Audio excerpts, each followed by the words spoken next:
Halo pemirsa Albiruni ID, kembali lagi di channel Albiruni ID.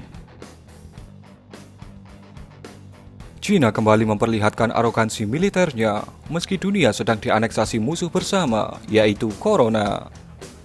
Militer negeri itu mengerahkan kapal induk Liaoning dan sejumlah kapal striking force-nya di Laut Cina Timur atau LCT dekat Okinawa dan Selat Taiwan.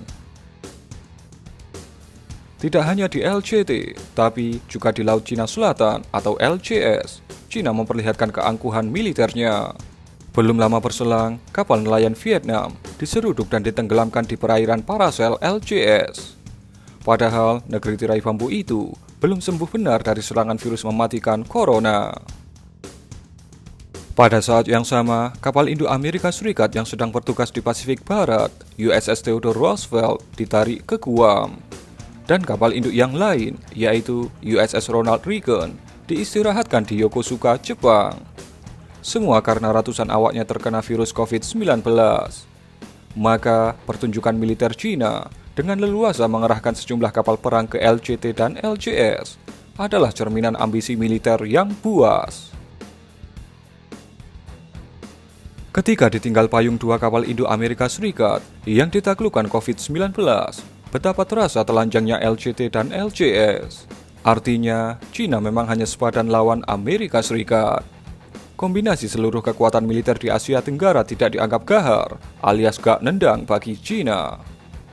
Makanya, dia leluasa suka-suka hati mengerahkan kapal perangnya yang jumlahnya ratusan unit kemana dia suka. Belum lagi soal pelebaran pengaruh. Cina sudah dan sedang membuat pengaruh di Kamboja, Laos, dan Myanmar. Sementara Thailand tidak punya klaim konflik alias netral, Singapura juga. Maka sesungguhnya ASEAN tidak lagi kompak menyuarakan kata sepakat untuk melawan klaim Cina terhadap LCS.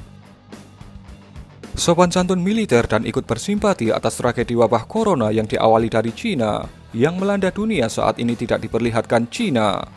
Ambisi militernya yang haus penguasaan sumber daya energi membuat semua negara di sekitarnya pasang kuda-kuda.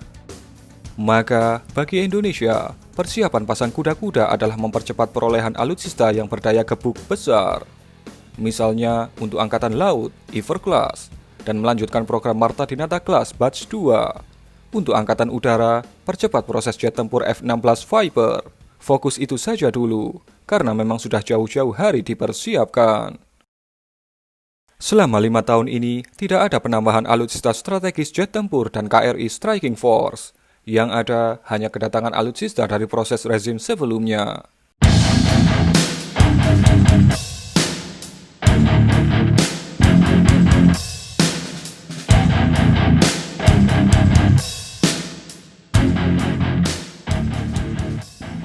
Jet tempur Sukhoi Su-35 hanya fata morgana. PKR 10514 jalan di tempat, alias hanya 2 saja cukup, kayak slogan KB. Bagaimana mau pasang kuda-kuda kalau soal pengadaan alutsista strategis terkesan lambat, mudah berputar haluan, dan retorika menggebu, kemudian diam nyaris tak terdengar. Seakan-akan semua sedang bersiap mendengar suara baling-baling Nagapasa Class. Dan yang terdengar justru jeritan Corona yang membuat dunia terhempas. Rapatkan barisan, perkuat pagar teritori negeri ini, gak pakai lama. Beli alutsista strategis tanpa harus bertele-tele, sesuai kebutuhan, bukan sesuai selera. Tetap fokus pada physical distancing dan stay at home. Pertahanan negeri tetap bagian dari prioritas. Pertahanan negeri adalah investasi, jadi percepatlah dan istiqomahlah.